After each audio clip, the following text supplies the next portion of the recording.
Hello to everyone! Kumusta po kayo mga kaibigan? Sana'y nasa mabuting kalagayan bawat isa. This is Alejandro Bilgat TV, ang inyong kaibigan. So ayan mga kaibigan, na ating pag-uusapan, gold coin. Kung mayroon ka niya, napakaswerte mo dahil yan po ay napakamahal na barya na mayroon ako ngayon mga kaibigan. So ayan mga kaibigan, bago ang lahat ay huwag kalimutan mag-subscribe at suporta sa aking channel. Maraming pong salamat. Ayan mga kaibigan, yung ating barya, maraming magtatanong at maraming nagtatanong sa group kung magkano daw ba ito. So ayan, malalaman nyo dito mga kaibigan. Ito po mga kaibigan ay gold coin. Ayan, mababasa mo dyan, Isabel 2A Porla G de Dios y la Const. 1862 ang year niya. Ang ibig sabihin niyan, by the grace of God and the Constitution mga kaibigan. 1862, yan po ay si Isabel II. Ayan, reyna ng Spain at the same time ng Pilipinas. Itong baryang ito mga kaibigan ay rated age, giring-giting, guit-guit ang gilid niya, at ito yung kanyang reverse. Mababasa mo na ba dyan sa reverse, Reina de las España, reyna ng Spain, saka at the same time ng Pilipinas. Pa yung ginamit sa Pilipinas. 4P, ibig sabihin yan, 4 pesos mga kaibigan. 2 pilar, may corona. At mapapansin nyo, ito yung kanilang palasyo, may lion. Ayan yung reverse mga kaibigan. Ang ibig sabihin yan mga kaibigan, Reyna ng Pilipinas, farther beyond. Ang ibig sabihin niyang nasa likod na yan mga kaibigan. So gold coin ito mga kaibigan, 0.875% gold, or 21 karat, sa madaling sabi, 21 karat ito mga kaibigan. So, magkano ito mga kaibigan? Unahin ko na sa mga mag-alahero, mag-alahas. Mga kaibigan, ito ay binibili ng mag-alahas mga kaibigan. Sa halagang ginto lang o by grams. Ang isang grams nito ay 2,800 pesos ang isang grams. Ang isang ganitong barya mga kaibigan ay mayroong 6.76 grams. Kaya kung ibibenta mo ito sa mag-alahas, nagkakahalaga ito ng 18,785 pesos. So malapit na mag 20,000 mga kaibigan. Pero ang gagawin nila dito, malamang tunawin ay sayang naman mga kaibigan.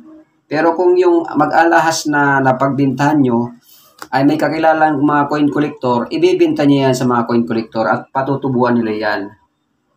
Mas mahal mga kaibigan kung ibibenta mo ang ganitong klase ng barya sa mga coin collector, sa mga numismatis, sa mga nag-habi ng mga coin collecting. Yan po ay may mas mataas ang presyo kasi yan po ay gold, saka mayroong value yung history niyan sa atin sa kasaysayan ng Pilipinas.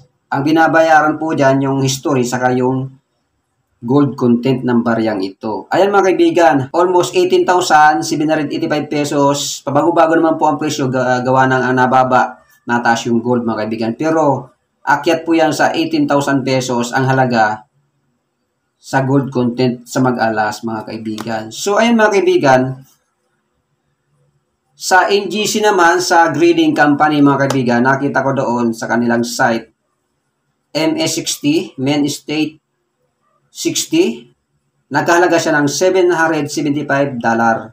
So, sa peso mga kaibigan, almost 41,000 pesos. Ayan yung presyo niya mga kaibigan, yung 1862 mga kaibigan na year ng ganitong klase ng gold coin ng Spanish era. Din kay numista.com mga kaibigan, tiningnan ko naman kay numista.com, yung talagang walang damage, walang dumi, makina, makintab, fine grade mga kaibigan, umabot siya ng 93,000 pesos ayon kay numista.com. Itong gantong klase ng gold coin mga kaibigan ng Spanish coin, Spanish Philippine coin, ito ay mayroong 16% ang frequency at mayroong mintage na 507,000 piraso ang ginawa nito sa panahon ng mga Kastila mga kaibigan. Sa eBay mga kaibigan, tiningnan ko rin sa eBay, isa lang ang nakita ko, 1862 alone na year. Mga kaibigan, nagkahalaga siya ng $699.99, isang pirasong ganito. Ang condition niya, XF, extra fine condition mga kaibigan, nagkahalaga siya ng $699.99. Sa peso mga kaibigan na almost 37,000 pesos. pabago-bago yan mga kaibigan kasi gawa na bumaba, mataas ang dollar rate natin dito sa atin sa Pilipinas. So kung mapapansin nyo mga kaibigan, yung coin ko ay merong hinang, din sa kabila mayroon ding hinang. Yan po ay ginawang ex-jewelry or ginawang alahas. Ginawa itong porcelas sa panahon ng mga Kastila. Iwan lang natin, di ko lang sigurado kung talagang kung sino ang gumawa ng alahas nito. Pero ito po ay ex-jewelry. Pero dahil gold coin siya, dahil may history, yan po ay mahal. Ayun yung mga kaibigan, ang presyo nito ay napakamahal kasi ito po ay 21 karat. So sa atin sa local buy and sell mga kaibigan, sa mga coin collector group sa FB, malimit itong makita kong pinapa-auction. Ayan. Sa auction site, lalong-lalo dito kay Numismatic Trading Buy and Sell sa Pilipinas, diyan po malimit ito makita.